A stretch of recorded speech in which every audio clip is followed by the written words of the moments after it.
दिल्ली शराब घोटाला के मामले में मंगलवार को सीएम अरविंद केजरीवाल को हाई कोर्ट से बड़ा झटका लगा, जिसके बाद से अब उनकी परेशानी और बढ़ने की उम्मीद है। हालांकि मामले को लेकर आज आम आदमी पार्टी सुप्रीम कोर्ट जाएगी। दिल्ली शराब घोटाले से जुड़े मनी लॉन्ड्रिंग के मामले में पार्टी अब सुप्रीम कोर्ट का रुख भी करेगी। खबर है कि केजरीवाल हाईकोर्ट के फैसले के खिलाफ सुप्रीम कोर्ट का दरवाजा खटखटाएंगे और पार्टी कोर्ट में याचिका दाखिल करेगी। इसके साथ साथ दिल्ली की राउस एवेन्यू कोर्ट में भी केजरीवाल की एक याचिका पर फैसला आएगा, जिसमें केजरीवाल ने अपने वकीलों से मिलने के लिए ज्यादा वक्त मांगा है।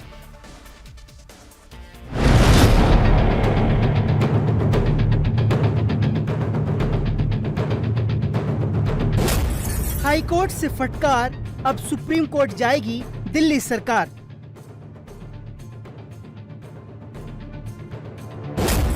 हाईकोर्ट के फैसले को चुनौती, ईडी के घेरे में आम आदमी पार्टी।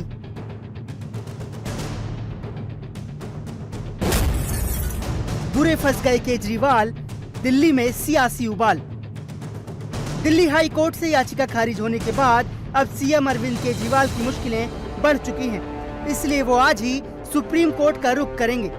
वहीं अब केवल केजरीवाल ही नहीं, बल्कि पूरी आम आदमी पार्टी पर शराब घोटाला मामले में सवाल खड़े होने लगे हैं और पूरी पार्टी इसमें आरोपी बनती दिख रही है। जो फैसला हाई कोर्ट का आया है, कोर्ट है, कोर्ट के इंस्टीट्यूशन है, इंस्टीट्यूशन का हम सम्मान करते हैं और हम सम्मान पूर्वक ये कहना चाहते हैं कि हम इस फैसले से सहमत नहीं हैं और इस फैसले के खिलाफ हम सुप्रीम कोर्ट जाएंगे और सुप्रीम कोर्ट के अंदर अपनी बात रखेंगे। केजरीवाल और उनकी पार्टी की मुसीबत बढ़ती जा रही है, क्योंकि मंगलवार को सीएम केजरीवाल की जमानत याचिका खारिज करते हुए दिल्ली हाई कोर्ट ने एक अहम टिप्पणी की। हाई कोर्ट ने साफ कर दिया कि राजनीतिक पार्टियां भी मनी लॉन्ड्रिंग कानून की धारा 70 के दायरे में आती हैं। इससे अब शराब घोटाला मामले में आम आदमी पार्टी को भी आरोपी बनाया जा सकता है। अदालत ने कहा कि शराब घोटाला मामले में पीएमएलए की धारा 70 भी लागू होती है।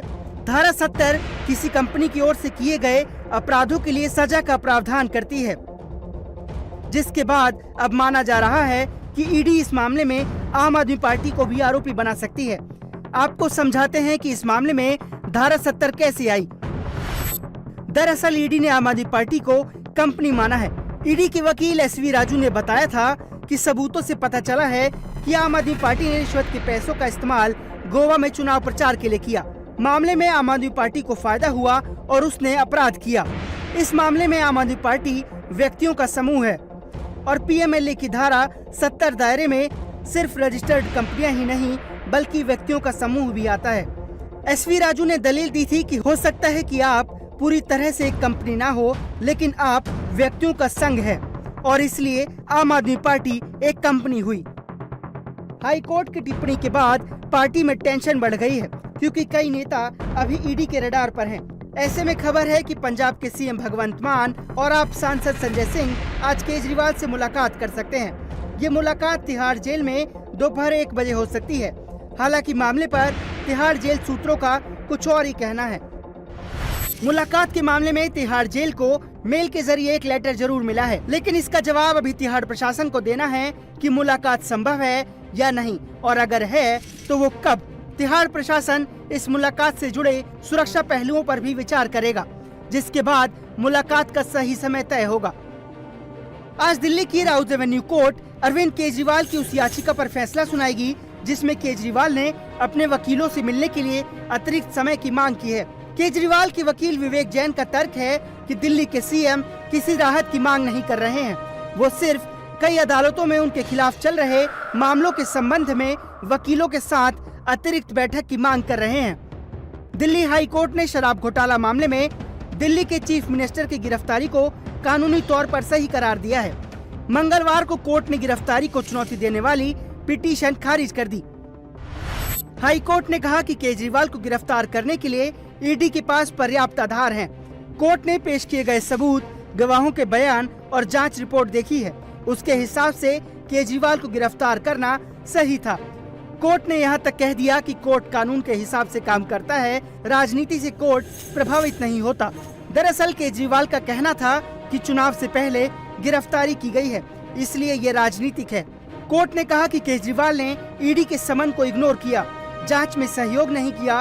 केजरीवाल की वजह से दूसरे आरोपियों की न्यायिक हिरासत पर असर पड़ा। केजरीवाल का तर्क था कि वो दिल्ली के चुने हुए मुख्यमंत्री हैं, उन्हें इस तरह से बिना सबूत के गिरफ्तार करना गलत है। इस पर हाई कोर्ट ने कहा कि कानून सबके लिए बराबर है, आम नागरिक हो या कोई मंत्री या मुख्यमंत्री। केजरीवाल की तरफ से कहा गया कि इस मामले में ईडी उन्हें मुख्य आरोपी बता रही है, लेकिन कोई सबूत नहीं है। जिस पर हाई कोर्ट ने कहा कि घोटाले का पैसा आम आदमी पार्टी को मिला। केजरीवाल आम आदमी पार्टी के कन्वीनर हैं, पॉलिसी उन्होंने बनाई है और बेनिफिशियरी उनकी पार्टी है।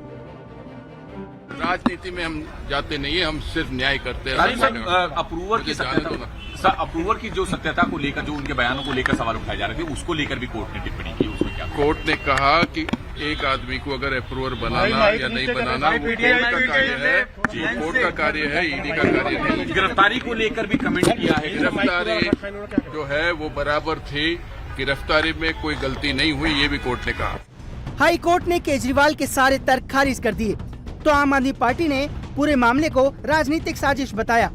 इंडिया अगेंस्ट करप्शन की अन्ना क्रांति से शुरू हुआ आंदोलन आज के में तब्दील हो गया है, यानी केजरी करप्शन क्रांति में तब्दील हो गया है। एक दशक के अंदर इतना बड़ा पराभव संभवतः भारत की राजनीति में कभी देखने को नहीं मिला होगा। पार्टियों का चेहरा और चरित्र पूरी तरीके से उजागर हो गया है। किसी भी जगह पे अब तक ईडी या सीबीआई को 1 रुपए की भी गैर कानूनी रिकवरी नहीं हुई, 1 रुपए की भी। कहा जा सकता है ये पूरा का पूरा मामला फर्जी सबूतों और झूठे गवाहों पे आधारित है, इसका आधार ही झूठ है। मामला हिंदुस्तान के इतिहास का सबसे बड़ा राजनीतिक षड्यंत्र है। लोकसभा चुनाव के बीच हाईकोर्ट की टिप्पणी आम आदमी पार्टी को और परेशानी में डाल सकती है। वहीं केजरीवाल को राहत की उम्मीद अब सिर्फ सुप्रीम कोर्ट से ही है।